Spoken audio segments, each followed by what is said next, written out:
आज का हमारा टॉपिक है रीनल डिजीज़। तो रीनल डिजीज़ में सबसे पहले मैं आपको बता दूंगी इंट्रोडक्शन में वो कहते हैं कि रीनल डिजीज़ का most important pre disposing factor है प्री क्लेम्शिया का और फीटल ग्रोथ रिस्ट्रिक्शन का। तो इसलिए कोई भी पेशेंट जो हाइपरटेंशन के साथ प्रोटीनूरिया के साथ बुकिंग पे आती है ना, तो आपने उसका क्रेटिनिन लेवल जो है ना वो ज़रूर करवाना है, ताकि आप प्री एग्जिस्टिंग किडनी डिजीज़ को जो है ना एक्सक्लूड कर सकें। फिजियोलॉजिकल चेंजेस जो प्रेगनेंसी में आती है ना, उसमें डायलिटेशन हो जाती है यूरेटर की और रीनल कैलिसिस की इन द प्रेगनेंसी। तो आपने अल्ट्रासाउंड जो इंटरप्रिटेशन के टाइम पे ना ये याद रखना है, ठीक है। सेकेंड ट्राइमेस्टर में जो है ना सीरम क्रेटिनिन का लेवल 65 से 54 तक आ जाता है, और जो है ना माइक्रोमोल्स पर लीटर।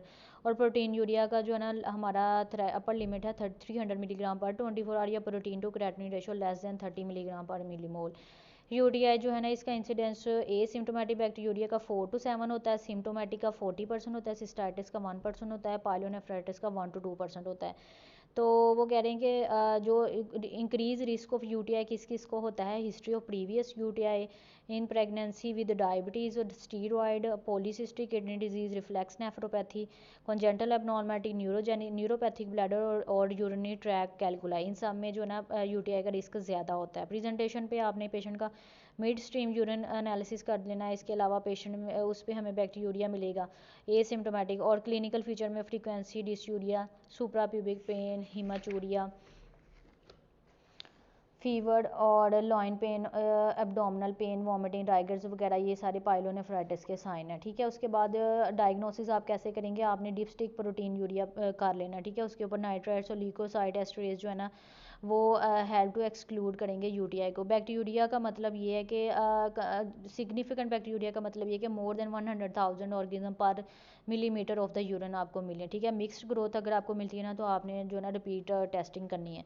मैनेजमेंट अब जो है ना उसमें उन्होंने बताया कि एसिम्प्टोमेटिक बैक्टीरिया के लिए आपने ट्रीटमेंट जो है ना 3 डेज़ के लिए देना है, ठीक है। 15% जो है ना उनमें रिकरेंट बैक्टीरिया होता है। पेंसिलिन और सेफ्लोस्पोरिन सेफ है प्रेगनेंसी के अंदर। ऑगमेंटिन जो है ना ये नेक्रोटाइजिंग इंटेरोकोलाइटिस कराती है। नाइट्रोफिरेंटाइन जो है ना थर्ड ट्राइमेस्टर में अवॉइड करनी है, क्योंकि ये जो है ना हीमोलिटिक अनीमिया कराती है। ट्राइमेथोप्रीन आपने जो है फर्स्ट ट्राइमेस्टर में अवॉइड करनी है, क्योंकि ये एंटीफोलेट है। सिस्टाइटिस के लिए आपने 7 डेज़ के लिए एंटीबायोटिक देनी है, और पाइलोनेफ्राइटिस के लिए आपने 10 to 14 डेज़ के लिए एंटीबायोटिक देनी है, ठीक है। उसके बाद पाइलोनेफ्राइटिस के लिए आपने रीनल फंक्शन भी ज़रूर चेक करनी है। Continuous prophylactic antibody recommended only for those with 2 और मोर कन्फर्म पॉजिटिव कल्चर, ठीक है। और नेक्स्ट ये उन्होंने कुछ टेबल दिया, जिसके अंदर उन्होंने ओरल एंटीबायोटिक, आईवी एंटीबायोटिक, और ये ड्यूरेशन ऑफ ट्रीटमेंट और प्रोफाइलैक्सिस ये सारा बताया, ये भी काफ़ी इंपॉर्टेंट है। नेक्स्ट हमारा टॉपिक है सीकेडी। सीकेडी में वो कहते हैं कि सीकेडी जो है ना इसमें मोस्ट कॉमन जो कॉजेज़ है ना सीकेडी की, reflex nephropathy, diabetes, SLE, adult polycystic kidney और किडनी है, ठीक है। इसमें प्रेगनेंसी के अंदर जो है ना वो जीएफआर रिलायबल नहीं है, इसलिए हम सीरम क्रेटिनिन लेवल जो है ना यूज़ करते हैं। ये स्टेजेस हैं किडनी की, ठीक है। उसमें उन्होंने जीएफआर से की बेसिस पे ना उसको 5 स्टेजेस में डिवाइड किया है। जो स्टेज 1 और 2 उसको माइल्ड स्टेज कहते हैं, और 3, 4, 5 को जो है ना सीवियर सीकेडी कहते हैं, ठीक है। तो इसमें जो है क्रेटिनिन जो होता है ना वो लेस देन 1-2 में लेस देन 125 माइक्रोमोल्स होता है, और 3 से ऑनवर्ड जो है ना 180 से ग्रेटर होता है। नेक्स्ट प्रेजेंटेशन में वही पेशेंट हाइपरटेंशन। अच्छा, ये उन्होंने बताया कि जो है ना सीकेडी 1 in 750 प्रेगनेंसी को कॉम्प्लिकेट करता है, ठीक है। हाइपरटेंशन, प्रोटीनूरिया और हीमाचोरिया जो है ना इसकी प्रेजेंटेशन है।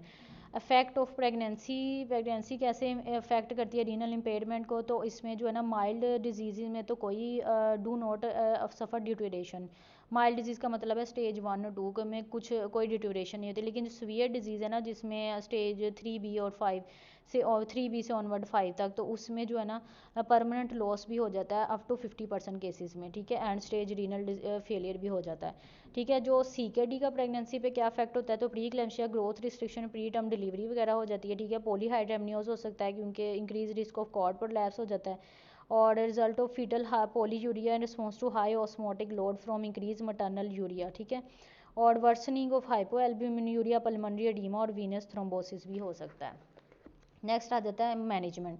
तो मैनेजमेंट में आपने पेशेंट की सबसे पहले तो प्री प्रेगनेंसी काउंसलिंग करनी है, मल्टी डिसिप्लिनरी केयर करनी है, और आपने जो है ना प्री प्रेगनेंसी और अर्ली प्रेगनेंसी उसके ना क्रेटिनिन, एल्ब्यूमिन और प्रोटीन यूरिया को जो है ना वो आपने डॉक्यूमेंट कर लेना है। पेशेंट में आपने ना हाइपरटेंशन का टाइट कंट्रोल रखना है, ताकि आप ना डिट्यूरेशन ऑफ रीनल फंक्शन ना हो सके। इसमें आपने 140/90 से बिलो ही इसका लेवल जो है ना मेंटेन रखना है, ठीक है। अब न्यू गाइडलाइन में उन्होंने बताया कि 135/85 5 तक होना चाहिए, ठीक है।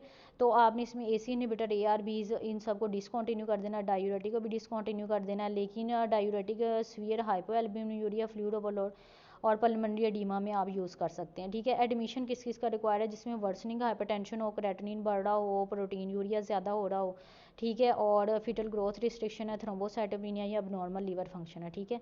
तो आपने जो है ना लो डोज इनको लो डोज एस्पिरिन इनको देनी है, ठीक है, ताकि प्री क्लैम्शिया से बचा सकें। सीरियल स्कैन करते रहना, लाइकर वॉल्यूम के लिए हीमाटोलॉजिकल टेस्ट करने, बायोकेमिस्ट्री करनी है, ये उनकी मॉनिटरिंग में शामिल है। अगर CKD फर्स्ट टाइम प्रेगनेंसी में डायग्नोज होता है ना, तो आपने पेशेंट का जो है ना डायबिटीज़ के लिए उसको देखना है, कैल्शियम देखना है, एंटीन्यूक्लियर एंटीबॉडी देखनी है, इम्यूनोग्लोबुलिन देखनी है, पॉलीसिस्टिक किडनी और डिफ्लेक्स नेफ्रोपैथी के लिए इसको ज़रूर देखना है, ठीक है। ये एक पॉइंट उन्होंने लिखा है कि woman with severe renal impairment जिसका क्रेटिनिन 250 माइक्रोमोल से ज़्यादा हो जाए 4-5, उनको कहना है कि प्रेगनेंसी अवॉइड करें। नेक्स्ट आ जाता है जी कि पोस्टमार्टम में वो AC इनहिबिटर जो है ना वो सेफ़ हैं ब्रेस्ट फीडिंग के अंदर। तो वुमेन दो जो जिनको आप जो है पोस्टमार्टम में अंडरलाइंग जो है ना रीनल डिजीज़ हो, उसको आपने नेफ्रोलॉजिस्ट के पास रेफ़र कर देना है। रीनल ट्रांसप्लांट वालों में वो कहते हैं 24% जो है ना उनमें प्री क्लैम्शिया और SGA का चांस होता है, 50% जो है ना 37 से पहले डिलीवर हो जाते हैं। तो आपने जो है ना वुमेन को एडवाइस करना है कि वो 1 ईयर तक जो है ना आफ्टर ट्रांसप्लांटेशन जो है ना प्रेगनेंसी को अवॉइड करे, ताकि जो है ना ग्राफ्ट स्टेबलाइज हो सके और इम्यूनो सप्रेशन जो है ना मेंटेनेंस लेवल पे पहुंच सके। इम्यूनो सप्रेशन ड्रग्स जो सेफ है प्रेगनेंसी में, उसमें आ जाता है प्रेनिसिलोन, एजाथायोप्रिन, साइक्लोस्पोरिन, टेक्रोलिमस, ठीक है। टेक्रोलिमस जो है ना ब्रेस्ट मिल्क में सिक्रीट होती है स्मॉल अमाउंट, इसलिए वुमेन को जो है ना इनकरेज करना है ब्रेस्ट मिल्क को। माइकोफिनोलेट, मोफिटिल